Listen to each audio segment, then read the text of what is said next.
Will Anderson just shattered the NFL salary market, and somehow that could become a huge problem for the 49ers. Because for the first time ever, an edge rusher is making almost quarterback money. And if Nick Bosa dominates again, San Francisco could soon face two massive contract nightmares at once. But what happens next could completely change the future of the franchise. Will Anderson just change the NFL forever? Because for the first time in league history, a non-quarterback has officially reached the $50 million per year mark. The Will Anderson extension is worth 3 years and $150 million, with an incredible $134 million guaranteed. That means one of the NFL's best young pass rushers is now making almost as much as elite franchise quarterbacks. And that is exactly why this deal matters far beyond Houston. For years, quarterbacks completely separated themselves from every other position when it came to money. Wide receivers, edge rushers, left tackles, none of them were even close. But that gap is shrinking fast. Anderson just blew past recent deals for players like Micah Parsons, TJ Watt, and Myles Garrett. Suddenly, the entire market for elite pass rushers has a new standard. And the scary part is that Anderson is still incredibly young. He has only played 3 NFL seasons. He does not even turn 25 until September. That means the Houston Texans are paying for what they believe is just the beginning of his prime, not the end of it. After posting 23 sacks across his first few seasons, Houston clearly decided they would rather overpay early than wait another year and watch the number climb even higher. Because that is what keeps happening in today's NFL. Every major edge rusher contract resets the market. Every superstar deal becomes the new floor for the next superstar. A few years ago, Nick Bosa looked untouchable when he signed his deal. Now, compared to Anderson's number, that contract suddenly looks old. And that is exactly why teams like the San Francisco 49ers should be paying very close attention. But this is where things start getting even more complicated. When the San Francisco 49ers gave Brock Purdy his massive extension, some people thought the number looked expensive. Around $53 million per year sounded like franchise quarterback money, and technically it was. But now, less than a year later, that deal already looks like one of the biggest bargains in football. Why? Because the non-quarterback market is suddenly exploding. The new contract for Will Anderson Jr. reportedly averages $50 million per season. That means one elite pass rusher is now making almost exactly what Purdy is making as the quarterback of the entire franchise. Just think about that for a second. Quarterbacks have always lived in a completely different financial world than every other position. They touch the ball every play. They control the offense. They can completely change the future of a team overnight. But now, the gap between quarterbacks and elite pass rushers is getting smaller and smaller. That is why Purdy's contract suddenly feels so valuable for San Francisco. Reports suggest Purdy could have pushed for much more. Some fans believed he had enough leverage to ask for over $60 million per year, especially after leading the team deep into the playoffs and proving he could thrive in big moments. Instead, he reportedly settled closer to the middle of the quarterback market rather than demanding top 3 quarterback money. That decision may end up saving the 49ers in a huge way. Because while quarterback contracts have slowed down recently, edge rusher contracts have continued to skyrocket. Players like Micah Parsons, TJ Watt, and Myles Garrett are all pushing the market higher every year. And if Nick Bosa has another dominant season, he could soon be asking for a number that looks very similar to Purdy's. And that is where the 49ers could run into a serious problem.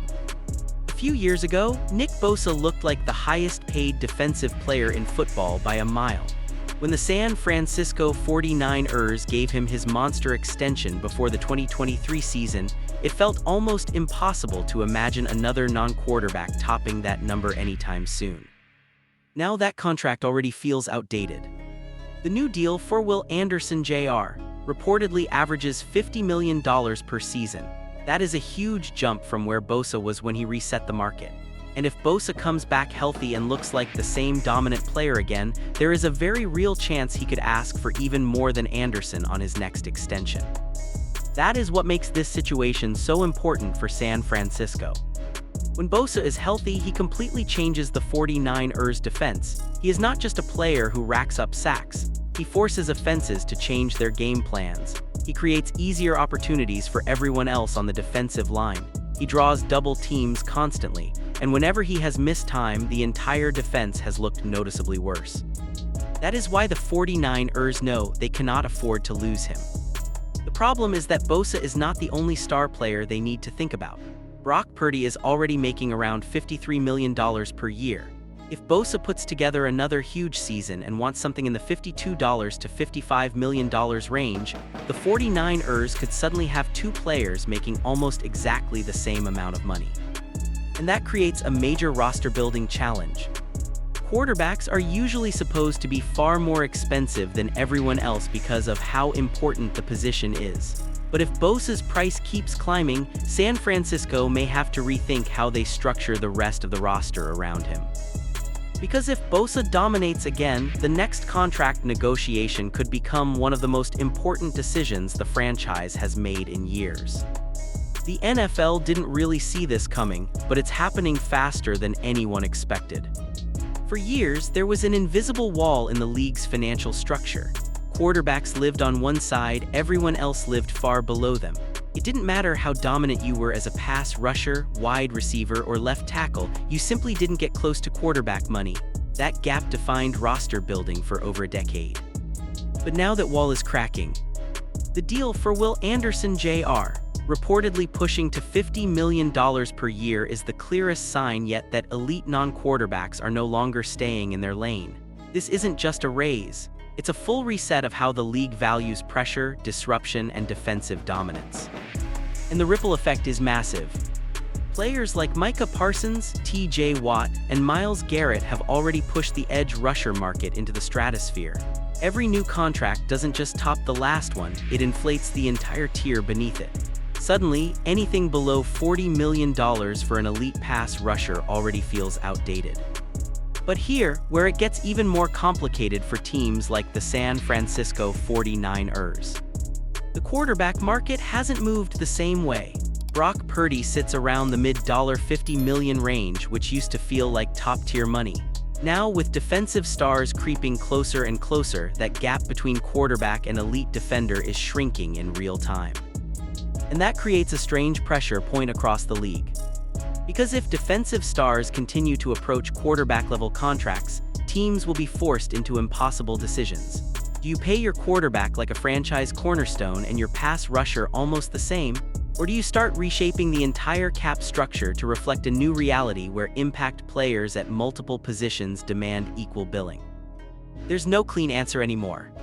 And the uncomfortable truth is this: the NFL might be heading toward a future where positional hierarchy no longer exists the way it used to. But that future is arriving faster than anyone is ready for. The San Francisco 49ers are walking into this draft with a very clear problem, but no simple solution. On the surface, everything looks stable. They still have a core built around stars like Nick Bosa on defense and Brock Purdy on offense. But behind the scenes, the entire roster construction is being squeezed by one rising force: the exploding price of elite pass rushers. The new extension for Will Anderson Jr., reportedly worth around $50 million per year, didn't just reset the market. It basically redrew the financial map for every top defensive player in football. And that matters directly to San Francisco because their identity has always been built around defensive dominance, pressure, and depth on the edge. Now that identity is getting expensive. Players like Micah Parsons, T.J. Watt, and Myles Garrett have already shown how quickly the edge rusher market escalates. Every extension pushes the next one higher. And if Bosa returns to peak form, he becomes the next name in that $50 million conversation. That's where the draft strategy starts to shift. Because suddenly, drafting an edge rusher on a rookie contract doesn't just mean adding talent, it means controlling cost at the most expensive position in football outside quarterback. That's a massive advantage in today's cap environment. That's why names like mid-first-round edge prospects, high-upside converts, and even injury-risk disruptors are all being seriously evaluated. Players like athletic edge converts or productive college pass rushers with question marks are no longer luxury picks, they're financial insurance policies. Even prospects like a raw but explosive linebacker to edge convert or an older but highly productive sack artist with injury history start making sense in that range, especially if they can rotate early and develop into long-term starters. And there's another layer here. San Francisco doesn't have endless draft capital, so every pick has to hit. That makes edge rusher even more valuable because if you miss in free agency, you're forced to pay premium prices. If you miss in the draft, you lose years of cheap production. So when you look at the 49ers board, one thing becomes clear fast. They aren't just drafting for need. They're drafting to survive the new NFL financial reality where elite pass rushers are no longer secondary stars, they're paid like franchise quarterbacks.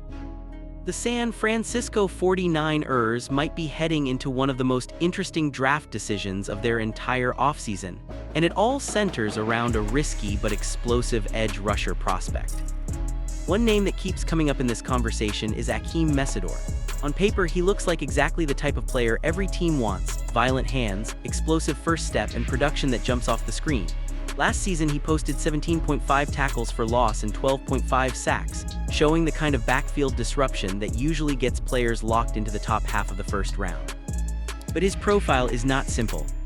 The reason Mesidor is still being debated instead of being locked in as a top 10 pick comes down to one word: risk. He has dealt with multiple injuries, including surgeries on both feet and a shoulder issue that has followed him into the draft process. And in a league where availability is everything, that immediately changes how teams evaluate him. Some front offices see a future star who just needs time to stay healthy. Others see a player whose medical history could cap his career before it even fully starts. That's where the draft range becomes fascinating. If Mesidor were fully healthy with no medical concerns, there's a strong argument he would be in the top 10 conversation. The tape shows dominance. The production confirms it, and his ability to impact both the pass and run game makes him a rare 3-down defensive end prospect. But because of the injuries, he could slide. And if he slides, pick 27 suddenly becomes very realistic for San Francisco. That's where the 49ers have to make a franchise-level decision. Do they swing on elite upside and trust their medical staff to manage the risk? Or do they play it safer and target a cleaner prospect with a lower ceiling but higher availability? What makes this even more important is the market around him. With edge rushers now approaching $50 million per year like Will Anderson Jr., hitting on a rookie contract pass rusher becomes one of the most valuable moves in football. Because if Mesidor hits, you don't just get a good player. You potentially get a future superstar at a fraction of the price. But if he doesn't stay healthy, it becomes one of those draft decisions that follows a franchise for years. If there's one thing this entire situation makes clear, it's that the NFL is no longer operating in a stable financial hierarchy. The San Francisco 49ers are now in a reality where every major roster decision carries a financial ripple effect that didn't exist just a few years ago. A contract like the one for Will Anderson Jr. doesn't just reset expectations for one player, it resets the entire ecosystem around elite defense. And that puts immediate pressure on everyone. If Nick Bosa returns to peak form, he won't just be evaluated as a star pass rusher anymore. He'll be compared directly to quarterback-level contracts. That alone changes how negotiations, cap planning, and even draft strategy will be handled moving forward. Because now, the difference between a franchise quarterback and an elite edge rusher isn't as wide as it used to be. At the same time, Brock Purdy sits in a contract range that already looks stable, but stability in today's NFL is temporary. If the market keeps shifting upward for defensive stars, the pressure will eventually come back to the quarterback side again too. So what does all of this actually mean? It means the 49ers are no longer building a roster in a predictable market. They're building in a league where one contract can change the value of an entire position group overnight. That forces tougher decisions in the draft, sharper evaluations on injury risk, and a heavier focus on cost-controlled impact players. And that brings everything back to one simple truth. Teams don't just win anymore by finding stars. They win by predicting the market before it explodes. Because once a player like Will Anderson resets the ceiling, every franchise, especially one built on elite defense like San Francisco, has to decide how long they can afford to keep chasing it. And the next move the 49ers make might show exactly how they plan to survive it.